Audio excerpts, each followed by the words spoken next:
So he's definitely going to be able to fend this off. It looks like a bunker is going up there on the front door also, so any Zergling harass coming in is definitely going to be able to be fended off quite well. And I'm still trying to check out the minimap here where the Zerg player might be looking to expand. Usually it's the 7 o'clock position or the 5 o'clock position, and he has nothing there but Overlord. So definitely not looking that great for our Zerg player Hogil. So I can't say exactly what the Zerg player can do at this point. If he does pull out some Jaedong-esque Mutalisk control, then he might be able to pull it off. But I definitely don't think that's going to be the case here. Those Mutalisks almost losing one there kind of carelessly, picking off a medic, not necessarily going to do all that much. However, a big push here, Zerglings and Mutalisks, and the Mutalisks are doing the damage they need to do. However, they need to keep focusing down those Marines there, not kind of taking a break. However, the entire force of Hwasin has been whittled down and destroyed. A lot of turrets on the backstep there, though, so it doesn't look like any SCVs are going to go down. I don't doubt that there's a lot of turrets on the main there also. Yeah, definitely too many turrets for the Zerg player to do much of anything with those Mutalisks. He's going to be able to pick away at those bottom mineral patches, but I definitely don't think that that's going to do enough damage.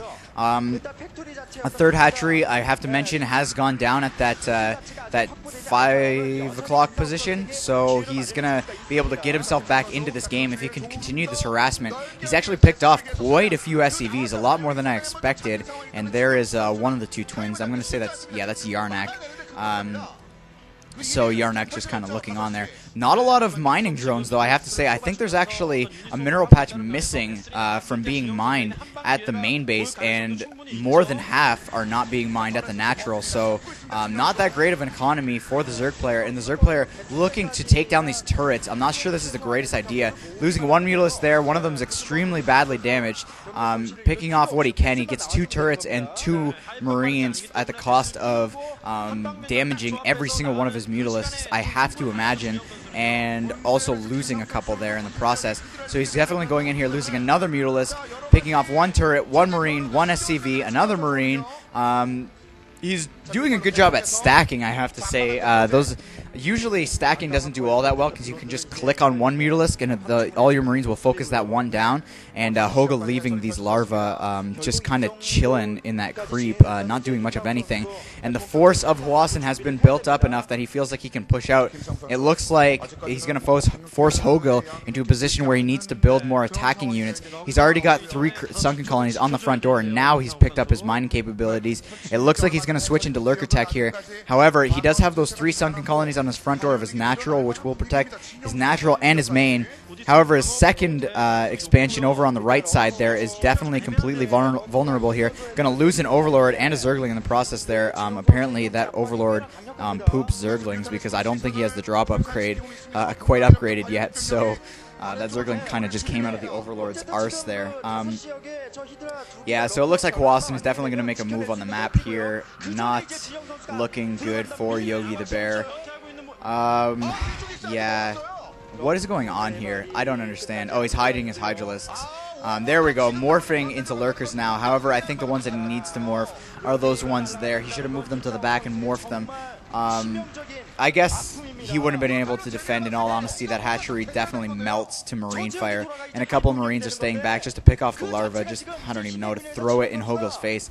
Not that exciting of a game, I have to say. This has pretty much just been a Zerg taking the advantage, giving the advantage away, and then Hwasin picking up with his medic marine control, and he is going for a kind of half SK Terran build here where he's just got the 1-star port, and he's going to start massing up those science vessels, and he's going to be able to push in here. Once that science vessel gets en route to those Marines and meets up with them, it's not going to be good for the Zerg player. It's like when I send my girlfriend to the mall. As soon as my credit card meets up with her, bad things are coming. So, yeah, big ball. ball sitting on the front door, big ball sitting in the middle of the field. These Mutalisks are just getting picked off one at a time, and if you notice, every single time that the observer clicks on a Mutalisk, it is damaged badly. So, and not to mention a bunker going up in the backfield there. I think Hwasin is expecting a mass Mutalisk build here, or even if he's just expecting more Mutalisk harass, he might as well set up a bunker on the back step there. Bunkers are Mutalisk's bane, because not only do you have to pick away at the bunker just like a turret, you have to pick out the Marines like Marines also at the end when it's all said and done, or so you think.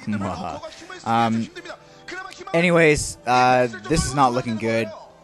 Hwasin full on defense. There's nothing other than maybe some kind of mass lurker drop all up in the barracks faces that's gonna help Hogil here. Yeah, so we're pretty much just waiting around here for the push. It looks like the Zerg player is going to try to block off that ramp with some lurkers. I don't doubt that Hwasin has the medic marine control to get across that bridge. It's going to be extremely difficult, and he'll have to make some sacrifices, get some casualties there, and now stacking some lurkers. That's a pretty cool trick, but it's just not going to cut it. And yeah, now he unburrows them anyways. I think that might have been a mistake.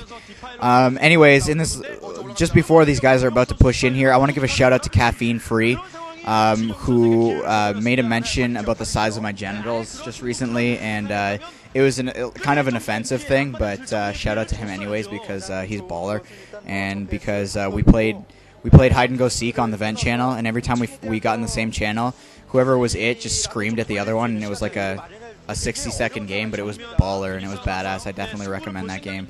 He has really good vent APM, by the way. Don't mess with him. Anyways, looks like this small grouping, maybe 6 or 7 there, lurkers, and about the same amount of Mutalisks. What is that? Yeah, that's actually 7 Mutalisks and 7 lurkers. It looks like, yeah, Hwasin has definitely spread his Marines just fine. He's going to take a lot of casualties here, defends his science vessels, and he's good to go. Takes a lot of casualties. However, if you're sacrificing a third of your army for the entire Zerg army, I definitely think that that's a well worth it trade. We have Defiler tech up now on the Zerg player side of things. However, I definitely don't think that that's going to cut it. He's still got Mutalisks in the air. I guess that's some kind of consolation, but kind of taking a line from Super Daniel, man. But that's certainly some consolation you can find in himself. And Irradiate's going off all over these lurkers. Those 3 are irradiated. Those are going to die, and the Terran Ball is going to sit on the front door here and pick away. And I love how the Observer just sits there and waits for them to explode. But anyways, yeah, these siege tanks are within range of these Sunkens. Only 1 lurker morphing there. He needs that lurker to be morphed. He needs consume upgraded, and he needs swarm. Other than that, anything short of that is definitely going to get melted. And yeah, Hwasin doing the right thing here, sending in his Marines so that he can spread them when the Dark Swarm goes down. He's going to force at least 3 or 4 Dark Swarms to have to go down. And not only does that take an extremely large amount of Defiler control and energy, yeah, GG, but it also takes a lot of Zerglings to be consumed. So Hogil GGing there. Not that great of a start, I have to say. That was kind of a bit of a, I don't even know, it's like a seesaw game where the fat kid is sitting on one side and you got your little sister sitting on the other, and it's just no fun. So even for the player who wins, it's no fun.